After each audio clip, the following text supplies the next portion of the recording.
Selamat pagi dan selamat hari Sabat. Tajuk cerita mission kita pada Sabat ini ialah siapakah yang menamakan semua haiwan? Mengenai Batzul Genbold yang berusia 30 tahun di negara Mongolia. Batzul melihat kuda di mana-mana saja di Mongolia. Kuda Mongolia adalah kuda yang kuat dan hidup dengan baik dalam cuaca musim panas dan juga pada musim sejuk. Batzul tahu bahwa kuda itu penting, tetapi pertanyaan besar membingungkan anak kecil itu. Siapa yang menamakan kuda-kuda itu sebagai kuda? Ayah. Katanya, Mengapa kuda disebut kuda? Siapa yang menamakan kuda? ayah hanya tersenyum. Dia tidak tahu. Kadang-kadang Batzul melihat serigala. Seorang legenda Mongolia bahkan mengatakan bahwa semua orang berasal dari serigala bertahun-tahun yang lalu.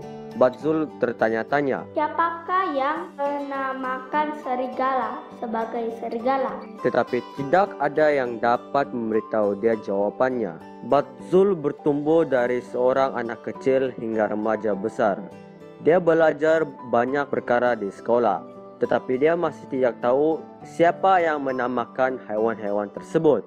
Suatu hari, kakaknya menghubungi melalui telepon dari Korea Selatan, tempat dia bekerja. Kamu harus pergi ke gereja. Katanya, Batzul terkejut. Dia tidak pernah pergi ke gereja. Kakaknya mengatakan bahwa dia menghadiri gereja di Korea Selatan dan menyukainya. Pergi ke gereja UB.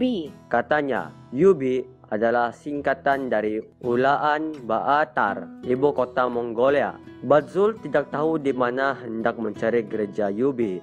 Dia menghubungi operator telepon untuk mendapatkan pertolongan. Tolong berikan saya alamat gereja UB. Katanya, operator telepon memberitahu alamat tersebut. Beberapa bulan berlalu, kakak Batzul bertanya sama ada dia sudah menemui gereja itu. Dia gembira mendengar bahwa Batzul menghadiri acara kebaktian setiap minggu. Bagaimana kamu dapat meluangkan waktu untuk pergi setiap hari Ahad? Dia bertanya, Saya tidak pergi pada hari Ahad. kata Batzul. Saya pergi pada hari Sabtu. Kakaknya terkejut. Gereja mana yang kamu hadiri? Dia berkata, Batzul menjelaskan bahwa dia akan pergi ke gereja Seventh Day Adventist. Di gereja, seorang memberinya Alkitab dan dia mulai membacanya. Dalam Alkitab Kejadian, dia menemukan jawaban atas pertanyaan besarnya tentang siapa yang menamakan hewan tersebut. Dia membaca, Lalu Tuhan Allah membentuk dari tanah segala binatang hutan dan segala burung di udara. Di bawahnya lah semuanya kepada manusia itu untuk melihat bagaimana ia menamainya. Dan seperti nama yang diberikan manusia itu kepada tiap-tiap makhluk yang hidup. Demikianlah nanti nama makhluk itu. Manusia itu memberi nama kepada segala ternak, kepada burung-burung di udara dan kepada segala binatang hutan. Tetapi baginya sendiri ia tidak menjumpai penolong yang sepadan dengan dia. Kejadian 2 ayat 19 hingga 20. Orang yang menamakan kuda, serigala dan semua binatang itu adalah Adam.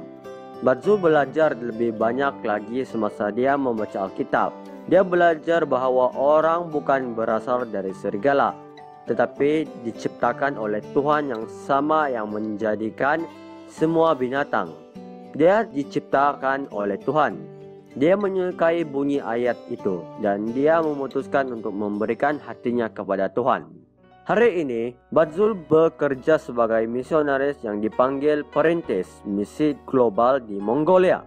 Dia menceritakan bagaimana haiwan mendapat nama mereka dan menjelaskan bahwa manusia bukan berasal dari serigala, melainkan berasal dari Tuhan. Terima kasih atas persembahan sahabat ke-13 Anda 3 tahun lalu yang membantu membuka sekolah menengah Adventist yang pertama di Mongolia. Persembahan sahabat ke-13 Anda pada kuartal ini akan membantu membuka pusat gaya hidup Adventist di ibu negara Mongolia, Yubi, Ulaanbaatar.